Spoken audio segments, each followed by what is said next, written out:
Canada ਦੇ ਵਿੱਚ federal ਚੋਣਾਂ ਨੂੰ ਲੈ ਕੇ ਸਿਆਸੀ ਪਾਰਟੀਆਂ ਦੇ ਵੱਲੋਂ ਤਿਆਰੀਆਂ ਕੀਤੀਆਂ ਜਾ ਰਹੀਆਂ ਨੇ। ਕਮਰ ਕਸੀ ਹੋਈ ਹੈ ਤੇ ਦੱਬ ਕੇ ਪ੍ਰਚਾਰ ਜਿਹੜਾ ਕੀਤਾ ਜਾਏ। ਇਸੇ ਤਰ੍ਹਾਂ ਜੇਕਰ ਲਿਬਰਲਸ ਦੀ ਗੱਲ ਕਰ ਲਈ ਤਾਂ ਲਿਬਰਲਸ ਦੇ ਵੱਲੋਂ ਜਿਹੜਾ ਦੱਬ ਕੇ ਪ੍ਰਚਾਰ ਕੀਤਾ ਜਾ ਰਿਹਾ ਹੈ। ਇਸੇ ਤਰ੍ਹਾਂ ਬ੍ਰੈਂਪਟਨ ਈਸਟ ਤੋਂ ਮਨਿੰਦਰ ਸਿੱਧੂ ਜਿਹੜੇ ਕਿ ਲਿਬਰਲ ਪਾਰਟੀ ਤੋਂ ਉਮੀਦਵਾਰ ਹੈਗੇ ਨੇ ਤਾਂ ਉਹਨਾਂ ਦੇ ਵੱਲੋਂ ਆਪਣਾ ਪ੍ਰਚਾਰ ਕੀਤਾ ਗਿਆ। ਇਸ ਮੌਕੇ ਸੋਨੀਆ ਸਿੱਧੂ, ਰੂਬੀ ਸਹੋਤਾ ਖਾਸ ਤੌਰ ਤੇ ਜਿਹੜੇ ਲਿਬਰਲ ਆਗੂ ਹੈਗੇ ਨੇ ਉਹ ਇਸ ਪ੍ਰਚਾਰ ਦੇ ਵਿੱਚ ਪਹੁੰਚੇ, ਇਸ ਮੁਹਿੰਮ ਦੇ ਵਿੱਚ ਪਹੁੰਚੇ, ਜਿੱਥੇ ਉਹਨਾਂ ਦੇ ਵੱਲੋਂ ਸਿੱਖ ਹੈਰੀਟੇਜ ਮੰਥ ਨੂੰ ਲੈ ਕੇ ਸਿੱਖ ਭਾਈਚਾਰੇ ਨੂੰ ਮੁਬਾਰਕਬਾਦ ਦਿੱਤੀ ਗਈ ਤਾਂ ਉੱਥੇ ਹੀ ਦੱਬ ਕੇ ਪ੍ਰਚਾਰ ਜਿਹੜਾ ਹੈ ਮਨਿੰਦਰ ਸਿੱਧੂ ਦੇ ਹੱਕ ਦੇ ਵਿੱਚ ਕੀਤਾ ਗਿਆ। ਤੁਹਾਨੂੰ ਦੱਸ ਦਈਏ ਕਿ ਬ੍ਰੈਂਪਟਨ ਈਸਟ ਤੋਂ ਮਨਿੰਦਰ ਸਿੱਧੂ ਜੀ ਨੇ ਉਹ ਲਿਬਰਲ ਪਾਰਟੀ ਤੋਂ ਉਮੀਦਵਾਰ ਹੈਗੇ ਨੇ, ਜਿਨ੍ਹਾਂ ਦੇ ਹੱਕ ਦੇ ਵਿੱਚ ਲਿਬਰਲਸ ਪਾਰਟੀ ਦੇ ਵੱਡੇ ਆਗੂ ਪਹੁੰਚੇ ਤੇ ਉਹਨਾਂ ਦੇ ਵੱਲੋਂ ਦੱਬ ਕੇ ਪ੍ਰਚਾਰ ਜੋ ਹੈ ਮਨਿੰਦਰ ਸਿੱਧੂ ਦੇ ਹੱਕ ਦੇ ਵਿੱਚ ਕੀਤਾ ਗਿਆ। ਹੁਣ ਅੱਜ ਵਿਸਾਖੀ ਵਾਲਾ ਦਿਨ ਹੈਗਾ। ਮੈਂ ਸਭ ਤੋਂ ਪਹਿਲਾਂ ਸਾਰਿਆਂ ਨੂੰ ਵਿਸਾਖੀ ਦੀਆਂ ਬਹੁਤ ਬਹੁਤ ਮੁਬਾਰਕਾਂ ਜੀ। ਇੱਥੇ ਬਹੁਤ ਸਾਰੀ ਆਪਣੀ ਭਾਈਚਾਰੇ ਪਹੁੰਚੇ ਹੈਗੇ to show their support. Brampton ਇੱਥੇ ਅਸੀਂ ਆਪਣਾ ਓਪਨ ਹਾਊਸ ਕੀਤਾ ਹੈਗਾ ਕੈਂਪੇਨ ਆਫਿਸ ਦੇ ਨਾਲ। ਸੋ ਅਸੀਂ ਹੁਣ ਡੋਰ ਨੌਕਿੰਗ ਵੀ ਕਰ ਰਹੇ ਹੈਗੇ ਆ। ਰਿਸਪੌਂਸ ਇਹੀ ਆ ਰਿਹਾ ਕਿ ਸਾਨੂੰ ਹੁਣ ਇਸ ਟਾਈਮ ਐਕਨੋਮਿਕ ਐਕਸਪਰਟੀਜ਼ ਦੀ ਲੋੜ ਹੈਗੀ ਆ ਤੇ ਮਾਰਕ ਕਾਰਨੀ ਸਾਹਿਬ ਜਿਹੜੇ ਐਕਨੋਮਿਕ ਕ੍ਰੈਡੀਬਿਲਿਟੀ ਹੈਗੀ ਆ, ਕੰਪੀਟੈਂਸ ਹੈਗਾ ਤੇ ਐਕਸਪੀਰੀਅੰਸ ਹੈਗਾ, ਉਹ ਲੋਕੀ ਆ ਆਪਣੇ ਕਾਫੀ ਲੋਕੀ ਚਾਹੁੰਦੇ ਹੈਗੇ ਆ। ਸੋ right now the focus is on the economy. ਜਿੱਦਾਂ ਤੁਹਾਨੂੰ ਪਤਾ ਹੈਗਾ ਪ੍ਰੈਜ਼ੀਡੈਂਟ ਟਰੰਪ ਕਾਫੀ ਟੈਰਿਫ ਵੀ ਲਾ ਰਹੇ ਹੈਗੇ ਆ। 25% ਇਹਨੇ ਆਟੋ ਇੰਡਸਟਰੀ ਤੇ ਲਾਇਆ ਹੈਗਾ, 25% ਇਹਨੇ ਸਟੀਲ ਤੇ ਐਲੂਮੀਨੀਅਮ ਤੇ ਲਾ ਰਹੇ ਹੈਗੇ ਆ। ਸੋ ਇਹਦੇ ਨਾਲ ਕਾਫੀ ਸਾਡੀ ਇਕੋਨਮੀ ਨੂੰ ਫਰਕ ਪੈ ਰਿਹਾ ਹੈਗਾ। ਤੁਸੀਂ ਦੇਖੇ ਹੋਣਗੇ ਲੇ ਆਫ ਵੀ ਕਾਫੀ ਹੋ ਰਹੇ ਹੈਗੇ ਆ। ਸੋ ਸਾਡੀ ਲਿਬਰਲ ਸਰਕਾਰ ਦੀ ਇਹੀ ਫੋਕਸ ਹੈਗੀ ਆ ਕਿ ਅਸੀਂ ਇਕੋਨਮੀ ਦੇ ਫੋਕਸ ਕਰਨਾ ਹੈਗਾ, ਇੰਡਸਟਰੀ ਹੋਰ ਲੈ ਕੇ ਆਉਣੇ ਚਾਹੁੰਦੇ ਹਾਂ ਇੱਥੇ ਕੈਨੇਡਾ ਦੇ ਵਿੱਚ। ਇਹਦੇ ਨਾਲ ਜੌਬਸ ਵੀ ਹਜ਼ਾਰਾਂ ਦੇ ਹਿਸਾਬ ਨਾਲ ਕ੍ਰੀਏਟ ਹੋ ਗਈਆਂ। ਸੋ ਆਈ ਐਮ ਵੈਰੀ ਆਪਟਿਮਿਸਟਿਕ ਕਿ ਭਾਈਚਾਰੇ ਸਾਨੂੰ ਹੋਰ ਵੀ ਸਾਥ ਦਿਓਗੇ ਕਿ ਅਸੀਂ ਗਾਂ ਅੱਗੇ ਜਿਹੜੀ ਸਰਕਾਰ ਬਣੂਗੀ ਤੇ ਅਸੀਂ ਆਪਣੀ ਇਕੋਨਮੀ ਤੇ ਹੋਰ ਫੋਕਸ ਰੱਖ ਸਕਦੇ ਹਾਂ ਜੀ। ਮੈਂ Sonia Sidhu, Liberal candidate from Brampton south. ਜਿਵੇਂ ਕਿ ਤੁਸੀਂ ਜਾਣਦੇ ਹੋ ਕਿ ਸਭ ਤੋਂ ਪਹਿਲਾਂ ਤਾਂ ਅੱਜ ਸਾਰੇ ਆਪਾਂ ਵਿਸਾਖੀ ਮਨਾ ਰਹੇ ਹਾਂ। ਸਾਰਿਆਂ ਨੂੰ ਵਿਸਾਖੀ ਦੀਆਂ ਬਹੁਤ ਬਹੁਤ ਵਧਾਈਆਂ ਹੋਣ। ਤੇ ਅੱਜ ਮਨਿੰਦਰ ਸਿੱਧੂ ਜਿਹੜੇ ਬ੍ਰੈਂਪਟਨ ਈਸਟ ਤੋਂ ਲਿਬਰਲ ਕੈਂਡੀਡੇਟ ਹੈਗੇ ਆ, ਅੱਜ ਉਹਨਾਂ ਨੇ ਕੈਂਪੇਨ ਲਾਂਚ ਕੀਤਾ ਹੋਇਆ ਹੈਗਾ ਤੇ ਆਪਾਂ ਸਾਰੇ ਉੱਥੇ ਵੀ ਹੁਮਾ ਕੇ ਪਹੁੰਚੇ ਹਾਂ ਤੇ ਬੈਸਟ ਵਿਸ਼ੇਸ। ਬਹੁਤ ਹੀ ਚੰਗਾ ਲੱਗ ਰਿਹਾ ਕਿ ਇੰਨਾ ਅੱਛਾ ਰਿਸਪੌਂਸ ਮਿਲ ਰਿਹਾ ਹੈਗਾ ਅੰਡਰ ਮਾਰਕ ਕਾਰਨੀਜ਼ ਲੀਡਰਸ਼ਿਪ। ਜਿਵੇਂ ਕਿ ਉਹਨਾਂ ਨੇ ਜਿਹੜੀਆਂ ਆਪਣੀਆਂ ਪੋਲਿਸੀਜ਼ ਵੀ ਲਾਂਚ ਕੀਤੀਆਂ ਹੈਗੀਆਂ ਜਿਹੜੀਆਂ ਕਿ ਲੋਕਾਂ ਨੂੰ ਬਹੁਤ ਪਸੰਦ ਆ ਰਹੀਆਂ। ਤੇ ਥੋੜ੍ਹੇ 5 ਦਿਨ ਰਹਿ ਗਏ ਆ ਜੀ ਐਡਵਾਂਸ ਪੋਲਿੰਗ ਦੇ ਵਿੱਚ। 18 ਤੋਂ 21 ਤੱਕ ਐਡਵਾਂਸ ਪੋਲਿੰਗ ਆ। ਸੋ ਤੁਸੀਂ ਵੱਧ ਤੋਂ ਵੱਧ ਆਪਣਾ ਜਿਹੜਾ ਵੋਟ ਦਾ ਇਸਤੇਮਾਲ ਕਰੋ। ਸਪੋਰਟ ਲਿਬਰਲ, ਸਪੋਰਟ ਮਾਰਕ ਕਾਰਨੀਜ਼, ਜਿਹੜੀ ਲੀਡਰ ਸਾਡੇ ਉਹਨਾਂ ਦੇ ਅੰਡਰ ਜਿਹੜੀ ਸਾਡੀ ਟੀਮ ਹੈਗੀ Liberal team. Let's make Canada strong. Please vote Liberal, support liberals. ਹਾਂਜੀ, ਸਾਰੇ ਵਿਊਅਰਸ ਨੂੰ ਵਿਸਾਖੀ ਦੀ ਲੱਖ ਲੱਖ ਵਧਾਈ ਹੋਵੇ। ਵਿਸਾਖੀ ਦੇ ਦਿਹਾੜੇ ਤੇ ਬਹੁਤ ਹੀ ਧੂਮਧਾਮ ਨਾਲ ਫੰਕਸ਼ਨਸ ਮਨਾਏ ਜਾ ਰਹੇ ਹੈਗੇ ਇੱਥੇ ਬ੍ਰੈਂਪਟਨ ਦੇ ਵਿੱਚ। ਬਹੁਤ ਗੁਰਦੁਆਰਿਆਂ ਦੇ ਵਿੱਚ ਵੀ ਲੋਕ ਜਾ ਰਹੇ ਹੈਗੇ ਨੇ ਐਂਡ ਆਬਵੀਅਸਲੀ ਨਾਲ ਦੀ ਨਾਲ ਕੈਂਪੇਨ ਵੀ ਚੱਲ ਰਹੀ ਹੈਗੀ ਆ।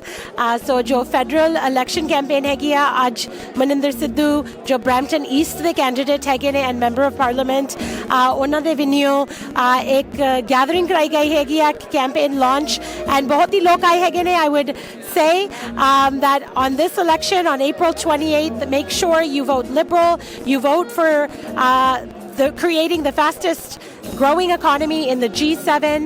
And if you live in Brampton East, vote for Maninder Sidhu. I'm Ruby Sahota, your Member of Parliament for Brampton North and the Liberal candidate for Brampton North, Caledon. Yeah, so I'm really happy to be here today. We're supporting a great person. We're supporting a great cause. Maninder has continuously done great things here in Brampton East for his community and for Brampton as a whole. This is a very important election. Voting day is April 28th. We want to make sure that we send great members of Parliament like Maninder Sidhu back to Ottawa on the 28th. And my name is Amandeep. I'm the Liberal candidate for Brampton Centre. Things have been going great for me as well. The momentum is there. We've been knocking on doors and doing what we can, expanding our outreach and our network, and we're going to continue to fight for Canadians this election and moving forward as well. Talking about your riding, I mean, Brampton Centre, this is kind of a new riding. We see a lot of communities here talking about yourself and the other candidate. Tell us what would be your criteria if you get elected? What focus would be in that riding? Yeah, of course. So one of the main issues when we're knocking at the door we hear is about affordability in our economy. Those are the two things that I want to focus on, as I think they go hand in hand. Secondary to that, I believe housing is very important. I want to focus on that aspect of things because I want to ensure that housing remains the reality and the dream of buying a house remains a reality instead of becoming a dream one day. And that's not just a fight I want to fight for my generation, but it's for generations to come. It's for generations like my parents are in, the younger generations. And as a young woman, I also want to focus on youth and women empowerment. I think it's very important to give women that platform to speak on the things that they believe in and to empower them, to let them know that they're able to do that as well. ਤੇ ਬੜੀ ਖੁਸ਼ੀ ਹੈ ਕਿ ਮਨਿੰਦਰ ਸਿੱਧੂ ਦਾ office ਦਾ ਉਦਘਾਟਨ ਹੋ ਰਿਹਾ ਤੇ ਉਸਨੇ ਪਿਛਲੇ ਕਈ ਸਾਲਾਂ ਤੋਂ ਤੇ ਮੈਂਬਰ ਪਾਰਲੀਮੈਂਟ ਹੈ ਉਹਨਾਂ ਨੇ ਇੱਥੇ ਹਰੇਕ ਕੰਮ ਦੇ ਵਿੱਚ ਲੋਕਾਂ ਦੀ ਸਹਾਇਤਾ ਕੀਤੀ ਹੈ।